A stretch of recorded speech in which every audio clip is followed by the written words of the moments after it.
Okay, let's get to the vital information and why some channels piss me off because they want the views.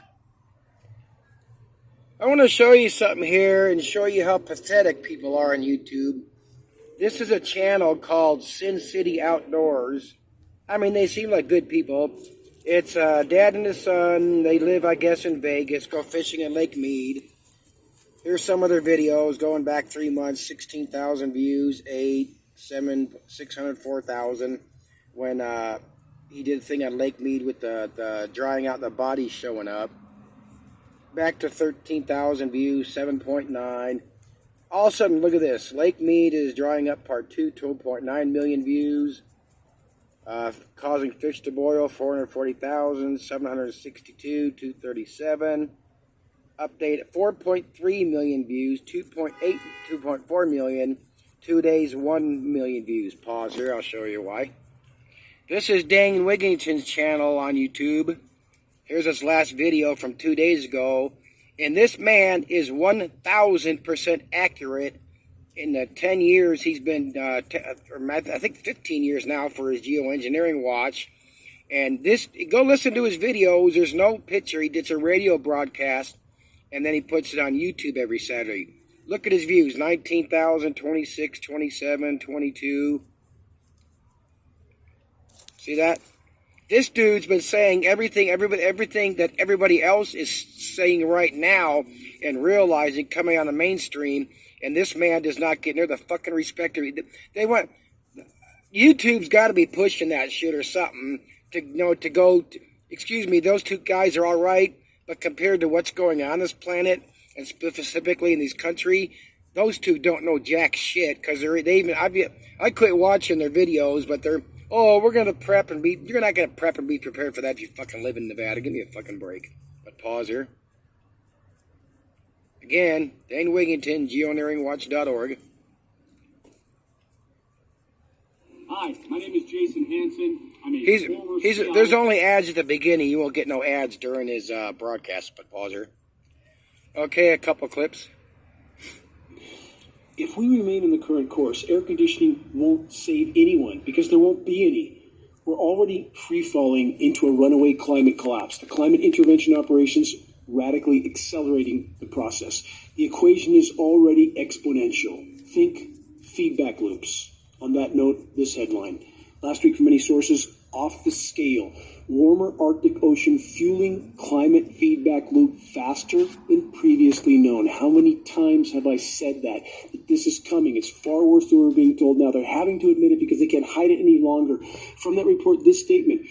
Okay, a feedback loop means that they have been geoengineering so bad that, as I've said, they have fucked up the air currents, they fucked up the ocean currents, and we get out of control weather called a feedback loop that they are not even creating with HARP or anything else. This is one of the scariest reports I have ever seen, end quote. That statement's from a climate scientist in response to the new study. At least they're starting to tell the truth. For those that don't know this, why is the ocean so important? Because a cubic meter of seawater can contain 4,000 times the energy of a cubic meter of air. Keep that in mind. And the oceans are superheating, and that's going to go into the atmosphere. Oceans can't absorb anymore. Let's keep going with a few more headlines. I'm running out of time. New research reveals glaciers are melting at record speed. No surprise, another headline. Last week, melting Arctic ice could transform international shipping routes, study finds. Not going to matter too much when the planet's dead. Not going to have anything to ship over the polar regions then, are we? Another headline, Arctic sea ice, June 2022. Why the situation is so dangerous. Arctic sea ice at record low. So is the mass. And this, also breaking report from last week, Antarctic sea ice hits new record low. Imagine that. All the while, the climate engineering onslaught rages on in our skies, decimating the planet and contaminating every breath we take. And all of it unnoticed by the majority of the masses. Such total denial is indeed difficult to rationally comprehend. Okay, I'm going to play another clip. It's about 2 minutes, but I cannot understate this. I think it's just fucking pathetic that those two, they started getting hits when they started talking about the Lake Mead water dropping, and they are not telling people jack shit about what's going on. I know I've watched their videos. You know, they talk about Lake Mead, suddenly get millions of views, and you need to listen to this man every fucking week if you want to see what's going on here. Absolute, total propaganda intended to pacify populations to the last possible moment, which now draws near. We don't have 5 years. Our collective reality will likely hit the wall in many forms within the next year, let alone the 100-year time horizon that the state official in this ABC audio mentioned. Total delusion. Another headline from last week. Multiple sources. As Colorado River reservoirs drop, western states urge to, quote, act now. From that report, the Interior Department is seeking emergency water use cuts to reduce the risks of Lake Mead and Lake Powell, the country's two largest reservoirs, declining to dangerously low levels next year. Oops, too late. Should have looked up and focused on the... Oh, another thing. I left lots of comments, and including links to Dane Wigington here, and tell him he needs to listen and get that out to people. My comments stay there, but he doesn't say anything because, like any other channel, they don't want to lose views. That's all it is with these YouTubers. Other warfare operations that are the primary factor reducing rainfall over the western U.S. and so many other locations around the world. With the global hydrological cycle now completely disrupted and climate intervention operations further fueling that disruption.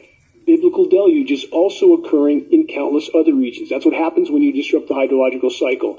Epic drought and deluge, the hallmarks of the climate engineering insanity. Final excerpt from the previous report addressing the now drying up Colorado River. State officials and managers of water agencies have yet to determine how they could accomplish such large reductions in water use. Finding ways of achieving the cutbacks will be the focus of negotiations in the coming weeks between representatives of the 7 states and the Biden administration. Major cuts of up to 4 million acre-feet will be needed next year to keep reservoirs from dropping to, quote, critical levels. But again, critically low water levels are here now. About cutting 4 million acre-feet per year. For comparison, California, Arizona, and Nevada used a total of about 7 million acre-feet of Colorado River water last year. What's going to happen if you cut that by much more than half? But the problem is even bigger than that, because that big of a cut still isn't enough. And there's this excerpt to consider from the report. The flow of the Colorado has declined nearly 20% since the year 2000. Scientists estimate that about half the decrease in runoff in the watershed has been caused by higher temperatures linked to global warming, they say, and this heat-driven drying, which... And as I've stated, the reduction in the Colorado River runoff drastically went down this winter to summer alone. Scientists describe as aridification is projected to worsen as temperatures continue to climb, and that's not even plugged into their equation yet. And what else is not considered in this equation? Of course, climate engineering, aerosol spraying operations. These are desiccant particles. Aluminum is a desiccant. That's why it's used in deodorants, or was, until people figured out that it was killing them. These particles suck up atmospheric moisture, which then sucks it out of soils, waters, foliage, everything else.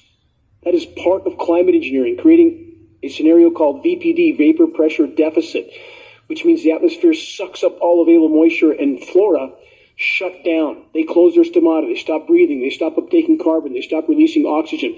That's what's happening, and climate engineering is core to all of this, and the so-called science community will not admit to this problem because their paychecks, their pensions, their grants all depend on them not acknowledging this elephant in the sky. Another headline last week, ABC News as well. Water levels at Lake Mead are, quote, dangerously close to hitting dead pool status.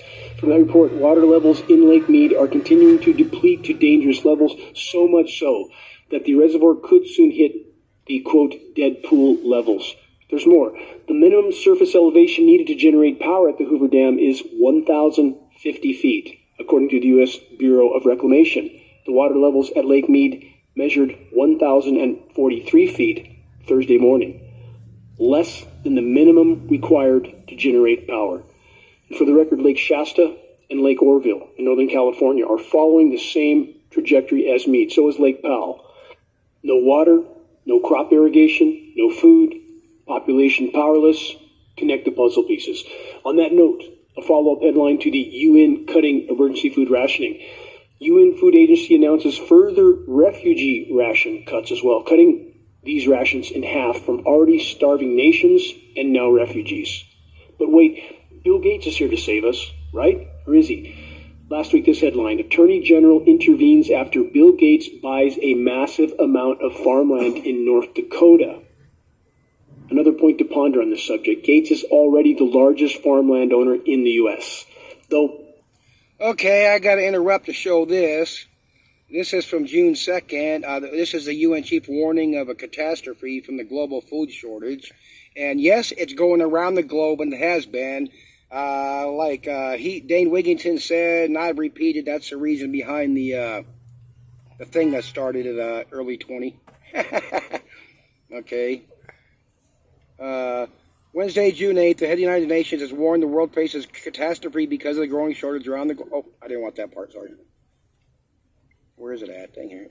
It's going to produce an unprecedented global hunger crisis already affected hundreds of millions because of the pandemic and inequality produced.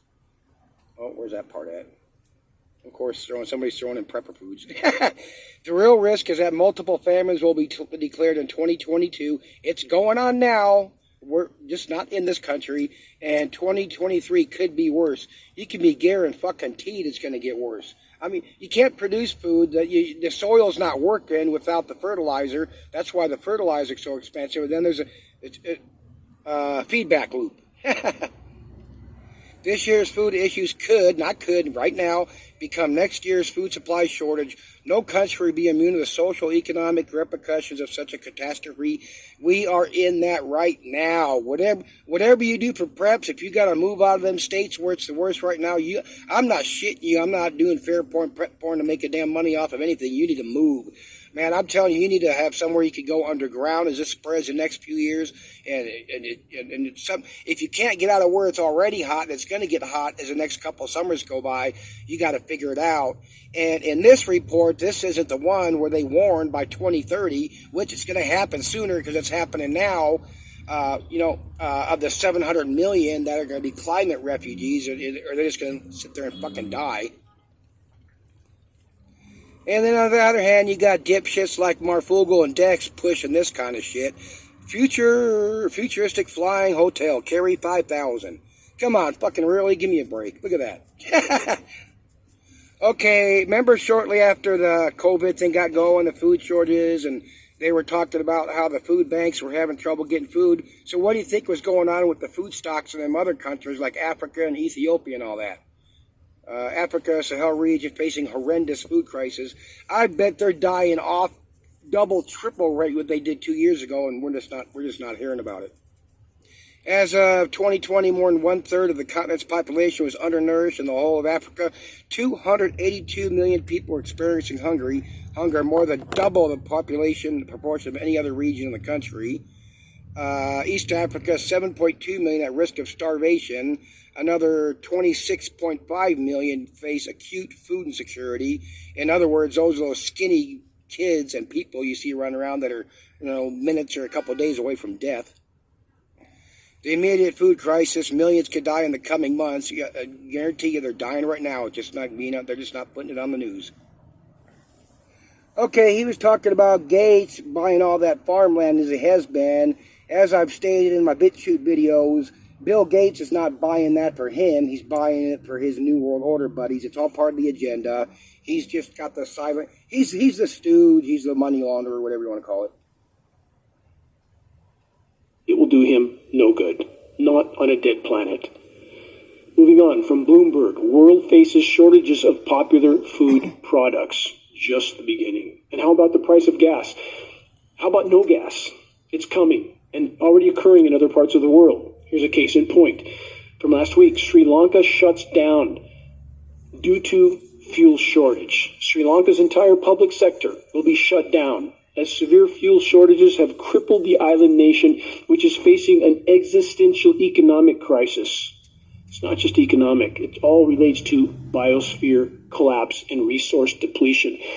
The report Now that just backs up what I said in my first video I put on this channel, that the reason they gave up the pipeline and the oil platforms, and I forget the other one, is because we're not going to need the oil because we're not going to need the gas. Figure it out. Continues. Apparently the government knows how to fix everything. Here's what it says. The government, which has also declared Fridays as holidays, has approved a grant of one holiday per week for the next 3 months to government officials so that they can engage in farming in order to alleviate the looming food crisis. Yeah, that'll fix everything. And how well are things growing? You can't grow anything in Northern California because the sun is far too intense, too low of atmospheric humidity, too dry of soils. Soil microbiome is done, dead because of the contaminants coming down in the rain, changing soil pH values, and no official agency is saying a thing. They blame everything on the beetles. The beetles, they say, are what's killing the trees, what's killing the forest, or the standby backup lie that the forests are dying and burning because we're not cutting down enough trees. I wonder how much the logging industry paid for that one. I know a number of agency officials. Okay, next one. Too many. As a reminder, Rockefeller Foundation President Raj Shah initiated the 6-month countdown to a massive immediate food crisis in April. They knew it was coming, and they've helped to create it. Climate engineering is crushing food crops all over the globe, not denying anthropogenic damage to the planet at all. But climate engineering is a covert weapon of war, period. On that note, more details on this headline that covered at the start of this broadcast. Abbott baby formula plant shuts down for a second time in 4 months as severe flooding hits building. From that report, Abbott has halted production once again at its Michigan plant that has been at the center of the nation's months-long baby formula shortage crisis. This time, it shut down for severe flooding in parts of the building. The facility had just reopened on June 4th after being closed since February 2022. Didn't last long, did it? Climate engineering, aka record floods, record drought, and engineered atmospheric high-pressure heat domes, aka the HARP ionosphere heater facility in Alaska, and other similar installations. About the heat domes, which I talk about on this broadcast often. This report from last week. Residents across the central United States have barely had time to cool down after days of brutal heat smashed records across a wide swath of the country. Now, AccuWeather forecasters say Mother Nature, yeah right, is set to crank up the thermostat to dangerous levels once again. Temperatures inside parked cars and other vehicles, that's the UV making that far worse, by the way, the penetrating heat from the disintegrating ozone layer. And other vehicles will also rise to dangerous levels early this upcoming week amidst searing heat and intense sunshine. A northward bulge in the jet stream will keep sizzling heat centered over much of the plains and portions of the Mississippi River Valley to end the weekend. This setup is sometimes referred to as a, quote, heat dome. Yes, that's exactly what it is. They just won't tell you the core causal factor in that scenario. What else are the high-pressure heat domes used for regarding climate engineering? In the northern hemisphere, a high-pressure heat dome rotates the upper-level wind currents clockwise. Thus, it rotates moisture clockwise around that high-pressure heat dome. Where does that moisture go? It piles up somewhere. Guess where it piled up recently? Yellowstone. This headline, Yellowstone flooding underscores environmental pressures facing U.S. national parks. Environmental pressures including climate engineering operations. Again, the factor that no official agency will admit to. Drought deluge scenarios, as stated again and again, the hallmark of climate intervention operations. What happens with all this fluctuation, these extremes, the toxic environment, the disintegrating ozone layer, everything is dying, isn't it? From DWTV in Germany, this, biodiversity loss is humanity's greatest threat, but it's not just that. It's not that simple. The ozone layer collapse alone, which causes biodiversity loss, but it causes everything to die terrestrially, and most aquatic life as well, and we face functional ozone layer collapse in an extremely short duration, based on the latest calculations, and perhaps less than 18 to 24 months. That statistic is getting a little dated now from the last update I had from the NASA contract engineer that measures UV for geoengineeringwatch.org. So we have a compartmentalization going on that masks the true severity of the overall total horizontal collapse from humanity until we hit the wall at full velocity, and that's what's coming. For the record, I wish with all of my heart that none of this was true. But how can we change reality if we aren't even willing to face it? Answer, we can't. This was true. But how can we change reality if we aren't even willing to face it? Answer, we can't. Moving on, more heat domes and what they're causing. unprecedented heat wave cooks Western Europe with temperatures hitting 43 degrees Celsius. Am I saying it wouldn't be hot without the ionosphere heater-induced heat domes? No, I'm not saying that. We are building up the greenhouse gases on the planet, not just CO2, but methane and nitrous oxide, and there are other gases, hexafluoroethane, for example, used in solar panel production, that's 17,000 times more potent than CO2 as a greenhouse gas. And no, I didn't make that figure up. Lots of layers to this equation. When you build up the thickness of this heat-trapping atmosphere, it's going to get warmer. But when you magnify that with what climate engineering is doing, you create extraordinarily dire situations, and that's what's occurring. From this report, faced with this exceptional record-high temperature situation, festive, sporting, and cultural events were canceled in France. Scientists have said that the multiplication of heat waves in Europe is a direct consequence of global warming, with the World Meteorological Association warning this is only, quote, a foretaste of the future.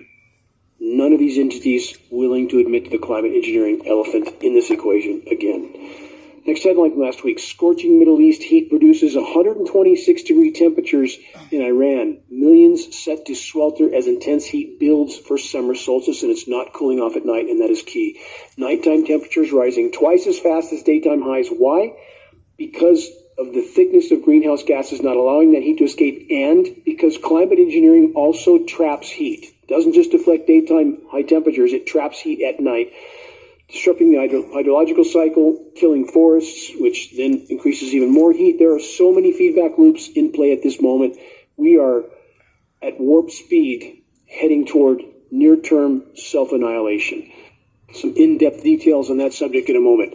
First, this from last week: dry thunderstorms could spark wildfires in California. The report states the western part of the United States in general is experiencing its driest period in at least 1,200 years. Been over that many times.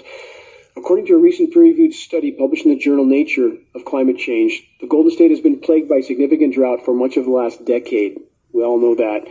With at least 8 of the past 10 years resulting in below-average rainfall, they're all below average in regard to orographically enhanced rain. Keep that in mind. Even if a region like Redding, California, records anywhere near normal rainfall, the normally highly enhanced rainfall, it's called orographic enhanced rainfall, that can be 2, 3, even 4 times higher in the surrounding mountains. That is not occurring, and it's not being reported, so the rainfall is far less than we're even being told, as bad as it is. The report then says that this has often led to the state and local officials to institute water restrictions in many towns and cities. Last month, state officials once again turned to water reactions to combat water shortages. One of their so-called reactions is to build the dams higher. But how incredibly futile would that be when we can't even fill the dams we have? I've had face-to-face conversations with Congressman Doug LaMalfa and his staff when he proposed building Shasta Dam higher. And my point to Mr. LaMalfa was, how, again, futile would that be when we can't even fill the dams we have? And his office won't admit to the climate engineering elephant in the equation, and they know absolutely positively it's going on. I'll provide a link, but if you want to hear what's going on, listen to this man. Maybe he needs to put Lake Mead in the title. And end here.